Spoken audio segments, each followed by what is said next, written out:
അങ്ങനെ നമ്മുടെ തണ്ടർബോൾട്സ് പടം ഇപ്പോൾ റിലീസായിരിക്കുകയാണ്. സോ ആ പടത്തിൻ്റെ ഒരു സ്പോയിലർ ഫ്രീ റിവ്യൂ ആണ് നമ്മൾ നോക്കാൻ വേണ്ടി പോകുന്നത്.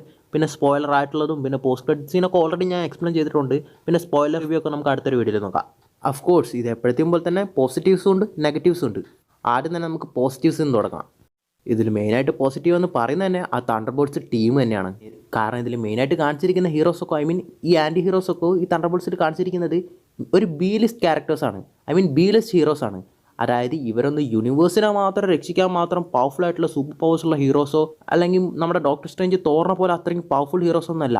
സോ ബേസിക് ആയിട്ട് കുറച്ച് ഫൈറ്റിംഗ് സ്കിൽസും കുറച്ച് എൻഹാൻസ്ഡ് ആയിട്ടുള്ള സൂപ്പർ സോൾജർ സിറം പോലത്തെ സൂപ്പർ പവേഴ്സ് ഉള്ള കുറച്ച് ബേസിക് ഹീറോസ് മാത്രമാണ് ഇവർ. സോ അതുകൊണ്ട് തന്നെ ഈ പടത്തിൽ നടക്കുന്ന സീനാരീസൊക്കെ കാരണം ഇവരുമായിട്ട് നമുക്ക് ഇമോഷണലി കണക്റ്റ് ആവാനും ഇവർക്ക് വേണ്ടി അയ്യോ പാവം അങ്ങനെ നടക്കണ്ടായിരുന്നതൊക്കെ നമുക്ക് തോന്നിപ്പോവും. പിന്നെ ഇവർ അങ്ങോട്ടും ഇങ്ങോട്ടുള്ള കോമ്പിനേഷൻ സീൻസൊക്കെ കോമഡി ആണെങ്കിലും അവരുടെ കോൺവെർസേഷൻസ് ഒക്കെ ആണെങ്കിലും നമുക്ക് അത് പെട്ടെന്ന് തന്നെ മനസ്സിലാവാനും ആ ജോക്സൊക്കെ നമുക്ക് പെട്ടെന്ന് ഡൈജസ്റ്റ് ആവും. ക്രിഞ്ച് ജോക്സ് ഒന്നും ഇല്ല. ജോക്സ് എന്ന് പറയുമ്പോൾ അഫ്കോഴ്സ് ഇതൊരു സീരിയസ് പടം ആണെങ്കിലും അതിനനുസരിച്ച് കോമഡി ഉണ്ട്. കോമഡി എന്ന് പറയുമ്പോൾ ഒരു ക്രിഞ്ച് ടൈപ്പ് കോമഡി അല്ല. അതായത് നമ്മുടെ തോർ ലവ് ആൻഡ് തണ്ടർ പോലെ അത്രയും ഒരു സീരിയസ് ഘട്ടം വരുമ്പോൾ കോമഡി ഇട്ട് ചളവാക്കുന്ന ടൈപ്പ് ഒരു കോമഡി അല്ല. ഇപ്പം നമ്മുടെ ഗാർഡിയൻസ് ഓഫ് ദി ഗാലക്സി പോലത്തെ പടങ്ങളിലൊക്കെ കോമഡി കാണിച്ചിട്ടില്ലേ?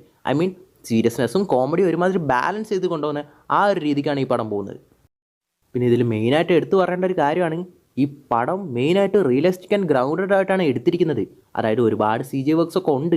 പക്ഷേ മാക്സിമം പ്രാക്ടിക്കൽ എഫക്ട്സ് യൂസ് ചെയ്തിട്ടും മാക്സിമം പ്രാക്ടിക്കലായിട്ട് ഇതിൻ്റെ ഒറിജിനൽ ആക്ടേഴ്സ് തന്നെ സ്റ്റണ്ട് ചെയ്തിട്ടാണ് ഇതിൻ്റെ ഈ പടങ്ങളും സ്റ്റൺസൊക്കെ എടുത്തിരിക്കുന്നത് തന്നെ. അതായത് നിങ്ങൾ ട്രെയിലറിൽ തന്നെ കണ്ടിട്ടുണ്ടാവും യെലേന ബെല്ലയുടെ ബ്ലാക്ക് വിഡോ ഒരു ടവറിൻ്റെ മുകളിൽ നിന്ന് ചാടുന്ന പോലത്തെ ഒരു സീനൊക്കെ. അത് ആക്ച്വലി മൊത്തം ആ ടവറിൻ്റെ മുകളിൽ നിന്ന് പുള്ളിക്കാരത്തി അല്ലെങ്കിലും ചാടുന്നത് അതിൻ്റെ പകുതി ഒരു ഇച്ചിരിയെങ്കിലും ആ ടവറിൻ്റെ മുകളിൽ നിന്ന് പുള്ളിക്കാരത്തി ചാടുന്ന പോലെ കാണിച്ചിട്ടുണ്ട്.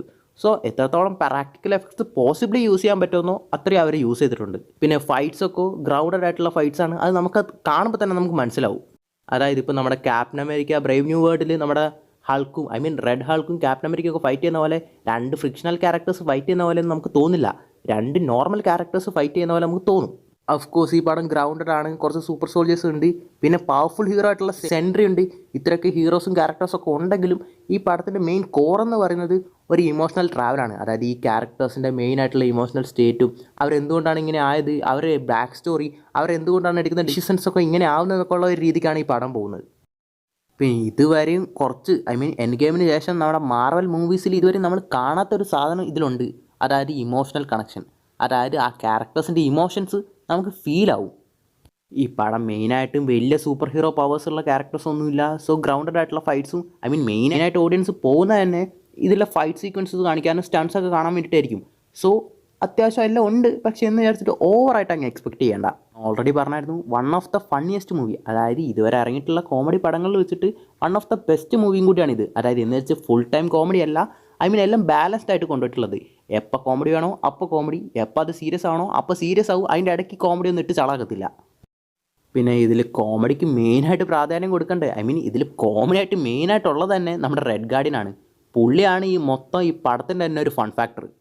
കാരണം പുള്ളി അടിക്കുന്ന കൗണ്ടേഴ്സ് ആണെങ്കിലും മറുപടികളാണെങ്കിലും എവിടെ എങ്ങനെ ആപ്റ്റ് ആവണോ കൃത്യം അത് എല്ലാവർക്കും മനസ്സിലാവുകയും ചെയ്യും, കൊള്ളുകയും ചെയ്യും.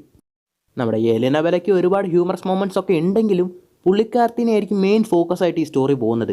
എന്ന് വിചാരിച്ച് പുള്ളിക്കാരത്തിയല്ല മെയിൻ ലീഡ്, എന്നാലും പുള്ളിക്കാരത്തിക്കായിരിക്കും മെയിനായിട്ടൊരു ഫോക്കസ് കൊടുത്തിട്ടുണ്ടാവുക. എന്ന് വിചാരിച്ചിട്ട് ക്യാപ്റ്റൻ മാർവൽ മിസ് മാർവൽ പോലെ ഇവൾ പെണ്ണാണ് അതുകൊണ്ട് ഇവൾക്ക് എല്ലാം ചെയ്യാൻ പറ്റൂ എന്നുള്ളൊരു രീതിക്കല്ല പടം കൊണ്ടുപോയിരിക്കുന്നത്.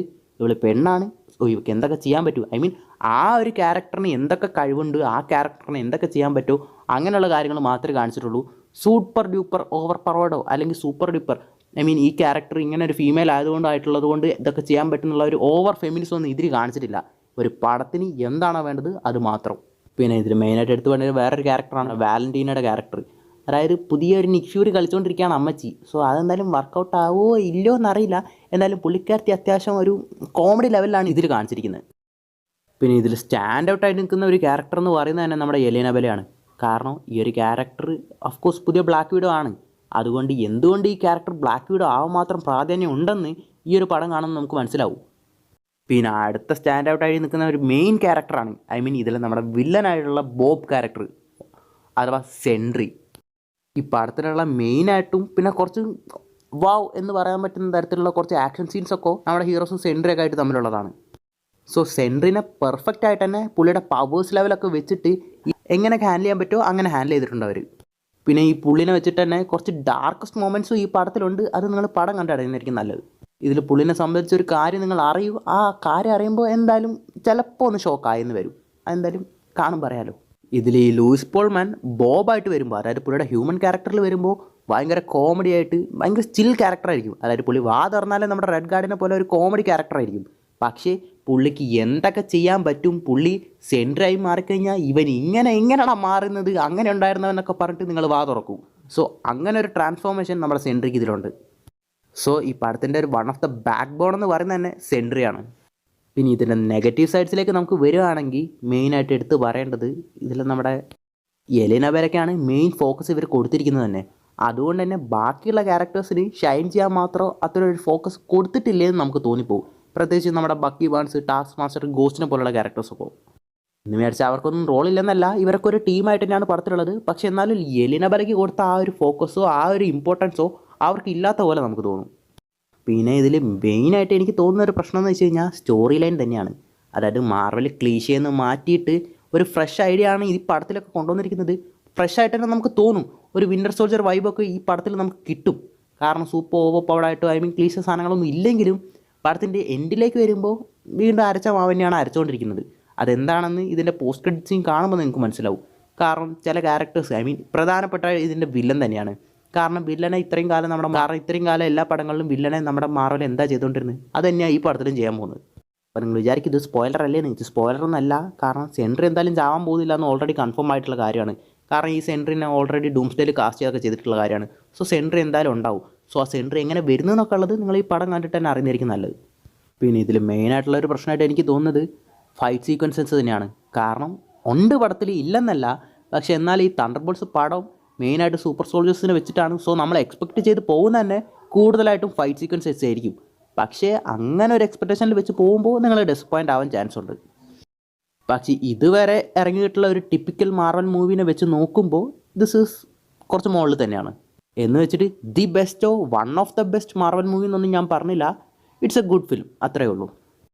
ഇത്രയൊക്കെയാണ് എൻ്റെ തോട്ട്സ് ഈ പടത്തിനെ കുറിച്ചിട്ട്.